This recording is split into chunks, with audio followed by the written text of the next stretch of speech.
Hello tout le monde, j'espère que vous allez bien. Je suis ravie de vous retrouver aujourd'hui dans cette nouvelle vidéo qui va être un update lecture. Je vais donc vous donner mon avis sur mes 5 derniers livres lus, à savoir La Tentation d'un soir qui est le tome 3 de la série Les Hathaway. Je vous dirai ce que j'ai pensé du livre Audrey retrouvée. Je vous donnerai mon avis sur le dernier Karen Ponte et Ton cœur qui bat. On parlera aussi dans cette vidéo du dernier tome de la série Le Pays des Contes. Et pour finir, je vous dirai ce que j'ai pensé du premier tome de la série Agatha Raisin. Il y a un peu plus d'un mois de ça, j'ai eu l'occasion de lire donc le tome 3 de la série Les Hathaway, écrit par Lisa Kleypas. Et je vous le cache pas plus longtemps, cette lecture a été un beau coup de cœur pour moi, à l'image du tome 2, qui était pour rappel ma toute dernière lecture de l'année 2019, année que j'ai donc terminée avec un coup de cœur. Et là franchement, c'est vraiment une série que j'adore, mais en même temps j'adore son auteur Lisa Kleypas, que j'ai eu l'occasion de découvrir avec son autre série La Ronde des Saisons. C'est vraiment une auteure que je n'ai pas fini de lire parce qu'elle a été très prolifique. Elle a écrit plein de séries différentes et quelques one-shots. J'ai d'autres livres d'elle dans ma pile à lire que je me languis d'ores et déjà de pouvoir en sortir. Tellement j'aime sa plume enjouée, tellement j'aime ses personnages attendrissants et assez barrés même parfois pour certains d'entre eux.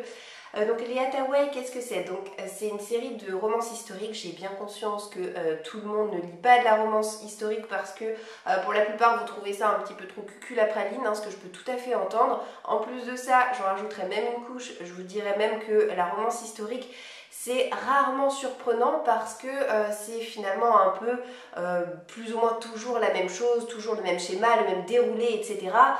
Mais quand on aime ça et quand on lit de la romance historique, et oui, on sait à quoi s'attendre, mais en même temps, c'est ce qu'on recherche, voilà. Moi, personnellement, je ne suis pas une grande fana, il y en a une bonne rangée dans ma bibliothèque. Cette rangée me suffit pour le moment, c'est pas un genre littéraire que je lis tout le temps, mais en sortir un de temps à autre, ça me procure beaucoup de joie.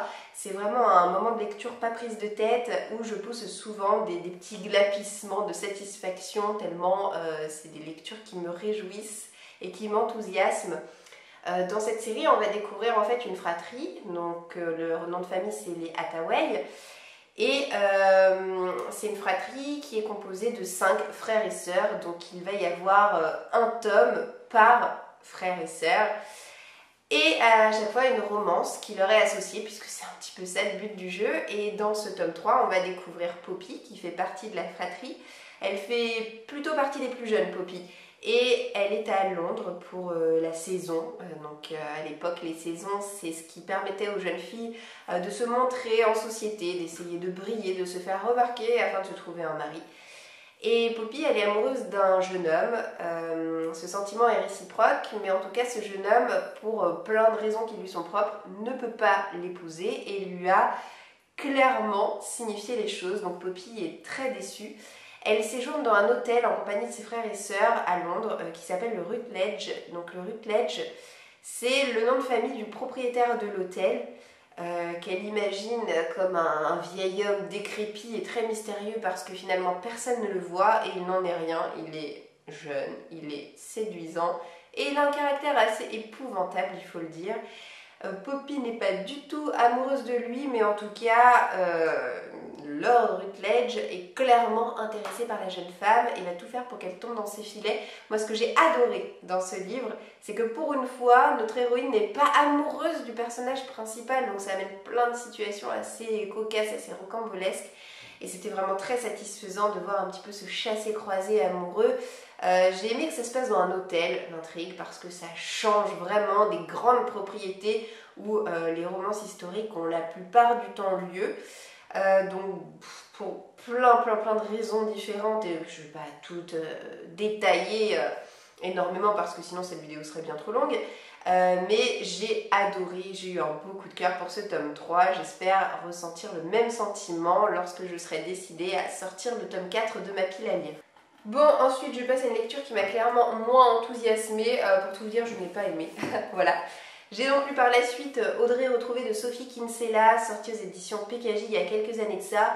Sophie Kinsella, on la connaît parce que c'est l'auteur de L'accro du shopping que j'ai, comme tout le monde ou presque, lu lorsque j'étais plus jeune et que j'avais bien aimé. Et là, en fait, je l'ai découvert dans un registre jeunesse avec Audrey retrouvée. Moi, ce qui me plaisait, c'était le point de départ de cette histoire où en fait on a une jeune fille enfin une lycéenne, qui vit un truc pas sympa du tout au lycée. On sait pas trop ce que c'est au début, hein. Elle est vraiment longue avant de cracher sa valda.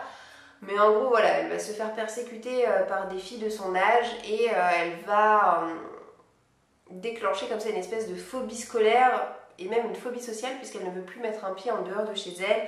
Elle se cache constamment les yeux avec ses lunettes de soleil. Bref, elle vit dans sa bulle composée exclusivement de sa famille proche, à savoir ses parents et son grand frère. Jusque là, ok, pourquoi pas. Moi j'avais envie de voir comment est-ce qu'elle allait s'en sortir, puisqu'il est évident qu'à un moment donné elle va s'en sortir, hein, sinon il n'y a pas d'histoire. Et ce qui m'a fait très bizarre dès les premières pages, c'est que j'ai constaté que Audrey était très en retrait du récit, ce qui la fout un peu mal pour un personnage principal. Et c'est en fait son grand frère qui tire la lumière à lui. Son grand frère, il est passionné de jeux vidéo, il joue constamment sur son ordinateur, il a envie de participer à un grand tournoi de son jeu vidéo préféré qui lui rapportera potentiellement des milliers de dollars. Et sa mère, elle est complètement hystérique vis-à-vis des jeux vidéo. Elle dit que c'est une addiction hyper mauvaise, elle le surveille comme le lait sur le feu. Elle prend le moindre prétexte pour le punir et lui retirer ses jeux vidéo, son ordinateur, etc. Tant et si bien qu'en fait, je me suis demandé quel était le vrai sujet principal du récit. Les jeux vidéo et l'addiction du grand frère, la phobie sociale de la petite sœur qui est finalement énormément passée sous silence. Donc ça m'a franchement déplu. Et puis, il va y avoir une petite romance dans l'histoire qui ne m'a absolument pas convaincue. Et j'ai trouvé l'ensemble très convenu, dans le sens où la manière dont se résolvent les problèmes de la jeune fille, Audrey, c'est hyper convenu et tellement pas crédible en fait que ça en était décevant et même navrant. Donc voilà, j'ai pas du tout passé un bon moment en compagnie de ce livre. Heureusement que c'était écrit très gros, heureusement qu'il y avait des marges gigantesques et que j'ai pu le lire somme toute relativement rapidement. Mais j'ai mis la note de 1 sur 5 à ce livre parce que franchement, c'était pas évident. Je me suis ensuite plongée dans un service presse qui m'a été envoyé par les éditions Michel Lafon, à savoir Et ton cœur qui bat de Karen Ponte. Cette auteure, je l'ai découverte l'année dernière en lisant eh bien, son livre précédent, puisque comme bon nombre d'auteurs, elle sort un nouveau livre chaque année. J'avais trouvé sympathique le récit de l'année dernière, sympathique mais finalement pas inoubliable non plus, puisque un an après, je ne me rappelle pas grand chose du contenu de l'histoire, si ce n'est que ça se passait dans un village de vacances de type Club Med et qu'on suivait les points de vue alternés de plusieurs femmes qu'on était à des tournants de leur vie. Voilà. Là, l'histoire est complètement différente. En fait, on va suivre, comment s'appelle-t-elle? Elle s'appelle Roxane, qui a créé, avec sa meilleure amie, un guide touristique sur Internet. Un guide touristique assez original, puisqu'en fait, Roxane parcourt la France avec son sac sur le dos. Elle s'arrête un peu là où ça lui chante, dans des lieux insolites, dans des hôtels, etc. Et puis, elle rédige des billets sur ce qu'il y a à voir autour d'elle, des activités un petit peu amusantes, qui changent de d'habitude, voilà. Et ces pas vont la conduire dans un hôtel assez curieux, où en fait le concept c'est que vous avez un panier pour chien et un chien devant la porte de chaque chambre. Ce chien vous est entre guillemets attribué. C'est un chien qui a été auparavant abandonné et que l'hôtel a recueilli. Et lorsque votre séjour dans cet hôtel s'achève, vous pouvez choisir de repartir avec le chien dans vos bagages. Voilà. J'ai trouvé que le ton de ce roman était beaucoup plus triste, beaucoup plus mature, beaucoup plus tragique que le ton employé dans le roman précédent de l'auteur, et ça m'a bien plu. J'ai bien aimé aussi qu'on ait des personnages assez attachants. Je pense notamment à un vieux monsieur qui est accro aux cravates à gros motifs, les cravates ultra voyantes. Maintenant, finalement, l'histoire, je l'ai trouvée peu surprenante. Il y a une romance qui ne m'a pas convaincue non plus dans cette histoire. J'ai vraiment l'impression que les auteurs se disent que voilà, c'est un goal en soi, qu'il faut impérativement inclure une romance, une histoire d'amour dans un livre, parce que sinon ça marchera pas. Mais non, quoi, vous ne sentez pas obligé de le faire si vous ne le sentez pas. Et là, clairement, je pense que vu la romance et vu le peu de développement qu'il y a sur cette histoire d'amour, elle aurait pu ne pas exister en fait, que ça aurait été absolument pas dérangeant, au contraire. Le roman lui-même, je l'ai trouvé pas trop mal, mais il m'a pas fait vibrer non plus, et comme c'est quand même le deuxième livre de l'auteur que je lis et qu'aucun des deux ne me semble vraiment inoubliable, à voir si je m'en rappelle davantage que l'autre dans un an, je pense que peut-être que je vais m'arrêter là avec cet auteur. Voilà.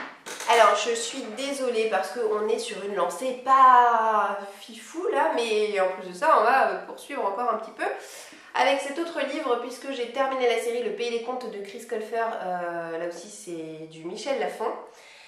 Et je suis heureuse d'avoir terminé une série, d'autant que ce tome 5 il était dans ma liste de mon challenge de ces séries trilogies à terminer en 2020. Je suis un petit peu déçue par ma lecture. Pourtant, Le Pays des Contes, c'est vraiment une série que j'apprécie beaucoup, qui pour moi peut être lue par les très jeunes comme par les moins jeunes, sans aucun problème.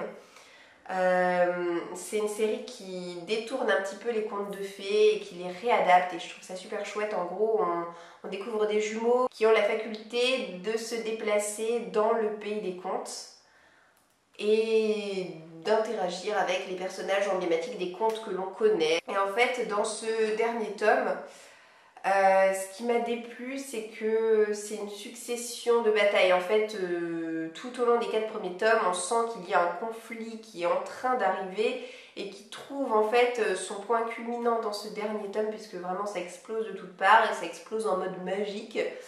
Et moi ça m'a pas trop intéressée en fait cette bataille.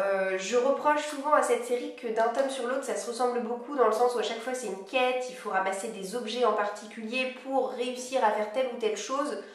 Là j'aurais pu m'estimer heureuse parce qu'il n'y a pas de quête, hein, c'est que de la baston, mais pour autant ça m'a pas franchement plu. Pourtant j'ai adoré le prologue, je l'ai tellement mais tellement adoré. La conclusion est très chouette dans le sens où on retrouve nos personnages, donc les jumeaux, vieux.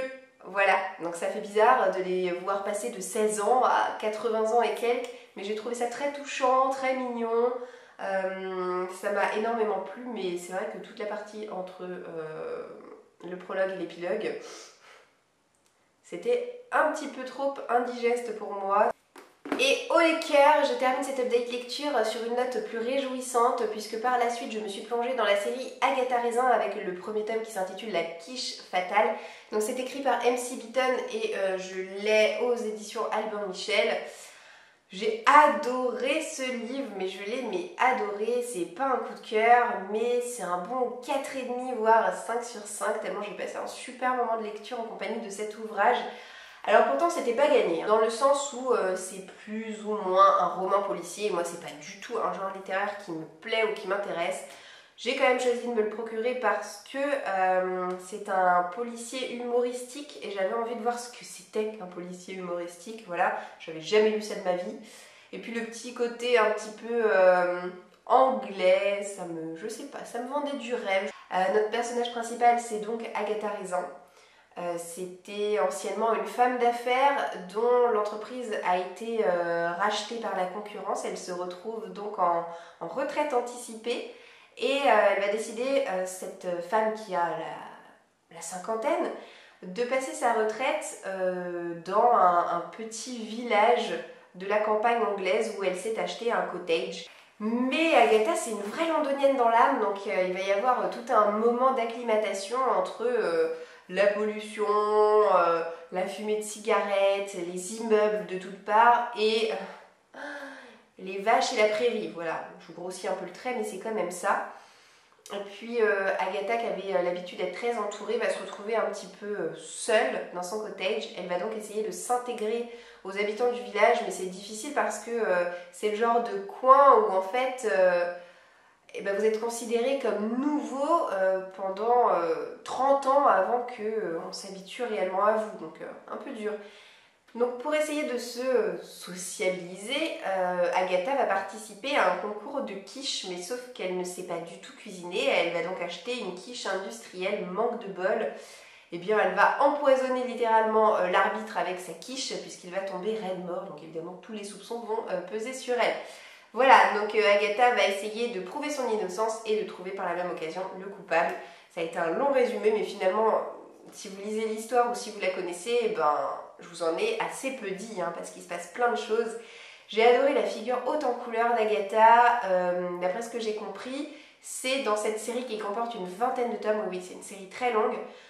Une histoire à chaque fois, mais on a quand même un fil conducteur dans le sens où on va retrouver Agatha dont la vie va évoluer, qui va se faire des connaissances qu'on va retrouver d'un tome sur l'autre. Et puis les personnages secondaires qui se dessinent ici sont tous ultra attachants, assez charismatiques dans leur genre, très différents au niveau du caractère. Mais franchement, elle me donne envie de les retrouver avec plaisir. L'enquête policière en elle-même, franchement, elle n'est pas palpitante. Elle est intrigante, mais elle n'est pas palpitante. En plus de ça, on devine assez rapidement qui est la coupable, même si j'ai bien aimé la manière dont l'enquête se résout sur la fin. Mais je ne pensais pas apprécier autant cet ouvrage. Ça a été une délicieuse surprise et je me demande qu'à me procurer la suite maintenant parce que j'ai pas encore le tome 2 en ma possession. C'est sûr que ça peut faire peur de se dire qu'on a une vingtaine de livres à lire quand même pour terminer la série. Mais si ça passe aussi bien que le premier tome, moi je dis pas non, hein, au contraire. Et c'est donc sur cette note bien plus réjouissante que je termine cette vidéo. J'espère qu'elle vous aura plu. N'hésitez pas à me laisser un commentaire pour me dire ce que vous avez pensé de ma vidéo, pour me dire surtout si vous connaissez certains des livres dont je vous ai présenté et pour me dire ce que vous en avez pensé. Peut-être avez-vous un avis différent du mien et ça m'intéresserait de savoir lequel. Je vous souhaite de passer une très belle journée et je vous dis d'ores et déjà à bientôt dans une prochaine vidéo. Ciao ciao!